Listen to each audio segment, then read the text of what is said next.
श्री स्वामी समर्थ. प्रत्येक सेवेकरांची एकच इच्छा असते, स्वामी समर्थांची कृपा आपल्या घरावर कायम राहावी. घरात सुख, शांती आणि समाधान नांदावे. नोकरीत यश मिळावे, व्यवसायात भरभराट व्हावी, मुलांनी चांगला अभ्यास करावा, घरातील आजारपण दूर व्हावे, मनातील चिंता, भीती आणि अडचणी कमी व्हाव्यात. पण अनेक सेवेकरी एक प्रश्न विचारतात, गुरुवारी अशी कोणती सेवा करावी की स्वामींची कृपा आपल्यावर आणि आपल्या घरावर नेहमी राहावी. आज आपण असे 21 अगदी सोपे उपाय जाणून घेणार आहोत.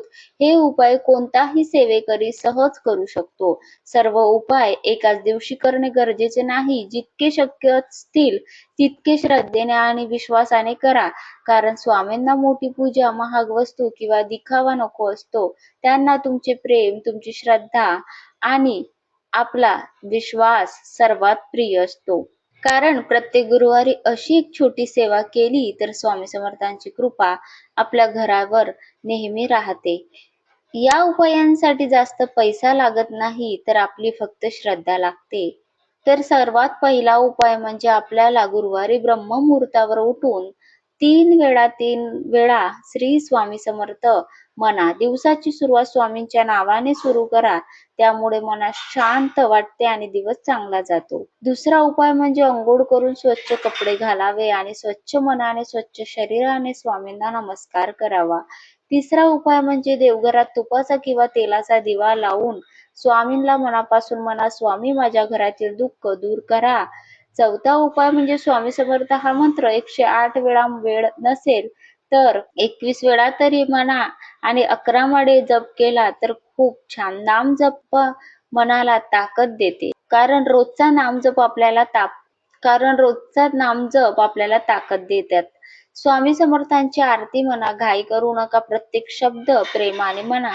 6वा उपाय म्हणजे स्वामींचे चरित्र एक पान तरी वाचा किंवा ऐका. त्यामुळे श्रद्धा वाढते आणि मनाला धीर मिळतो.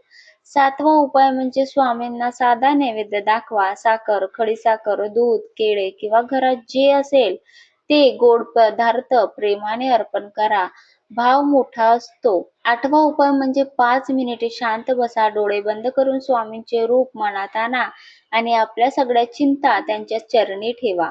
9वा उपाय म्हणजे घरातील सर्वांनी मिळून 2 मिनिटे श्री स्वामी समर्थ हा जप करा. ज्या घरात देवाचे नाव घेतले जाते त्या घरात आनंद वाढतो. 10वा उपाय म्हणजे एखाद्या गरजू माणसाला या दिवशी नक्कीच मदत करा. अन्न, पाणी किंवा शक्य असेल ते मदत करा. दुसऱ्यांची सेवा म्हणजे स्वामींची सेवा आहे. 11वा उपाय म्हणजे गुरुवारी कोणाशीही वाईट बोलू नका, भांडण करू नका, गोड बोला. आपल्या बोलण्याने कोणाचे मन दुखवू नका. 12वा उपाय म्हणजे आई वडील आणि घरातील मोठ्या माणसांचा आशीर्वाद घ्या. त्यांचा आशीर्वाद खूप मोठा असतो. 13वा उपाय म्हणजे पक्षी आणि जनावरांना अन्न किंवा पाणी द्या. गाईला चारा द्या. ही खूप मोठी सेवा आहे. 14वा उपाय म्हणजे देवघरात नेहमी स्वच्छ ठेवा. स्वच्छ देवघर पाहून मनही आनंदी होते. 15वा उपाय म्हणजे गुरुवारी शक्य असेल तर पिवळ्या रंगाचे कपडे घाला. हा दिवस गुरुचा मानला जातो. खोटे बोलणे टाळा. नेहमी खरे बोलण्याचा सुद्धा प्रयत्न करा. राग कमी करा. शांत मनातच भक्ती वाढते आणि घरातही आनंद राहतो. संध्याकाळी पुन्हा दिवा लावा आणि आरती म्हणा. दिवसभरासाठी स्वामींचे आभार माना. आपल्या कर्मातून थोडे दान करा. दान किती मोठे आहे हे महत्वाचे नाही, तर ते मनापासून केले आहे का हे महत्वाचे आहे. स्वामींशी मोकळेपणाने बोला. तुमचे सुख, दुःख, अडचणी आणि इच्छा त्यांना सांगा. ते आपल्या आईवडिलांसारखे आहेत.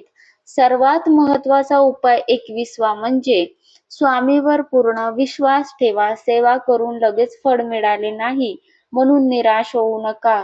चिंता करू नका. स्वामी योग्य वेळ आली की योग्य तेच देतात. श्रद्धा आणि सबुरी ठेवणाऱ्या भक्ताला स्वामी कधीच एकटे सोडत नाही. एक गोष्ट नेहमी लक्षात ठेवा, स्वामी समर्थांना महाग वस्तू नको असते. त्यांना तुमचे प्रेम, तुमचा विश्वास आणि आपण केलेली चांगली कर्मे आवडतात. म्हणून प्रत्येक गुरुवारी 21 उपायापैकी जितके उपाय शक्य असतील तितके मनापासून करा. आणि एक गोष्ट कधीच सोडू नका, ती म्हणजे स्वामींचे नामस्मरण. योग्य वेळ आली की स्वामींची कृपा तुम्हालाही नक्की अनुभवायला मिळेल. आणि मला वाटते प्रत्येक सेवेकरी हे उपाय तर रोज करत असतील आणि दर गुरुवार हा विशेष दिवस असल्याने हे सर्व उपाय तर करतच असतील. पण जे नवीन सेवेकरी आहे त्यांच्याकडून काही उपाय सुटत असतील तर ते करण्याचा प्रयत्न करावा. चला आता शेवटी सर्वजण मनापासून म्हणा, श्री स्वामी समर्थ, श्री स्वामी समर्थ, श्री स्वामी समर्थ. या 21 उपायपैकी कोणताही उपाय दर गुरुवारी करता येतो हे आम्हाला कमेंटमध्ये नक्की सांगा. तुम्ही कोणते उपाय करता आणि जर ही माहिती आवडली असेल तर ती आपल्या इतर स्वामी भक्तापर्यंत नक्की पोहोचवा. कदाचित तुमच्यामुळे एखाद्या भक्ताच्या जीवनात आनंद, आशा आणि स्वामींची कृपा येईल. चला शेवटी एकदा मनापासून म्हणूया, श्री स्वामी समर्थ, श्री स्वामी समर्थ, श्री स्वामी समर्थ.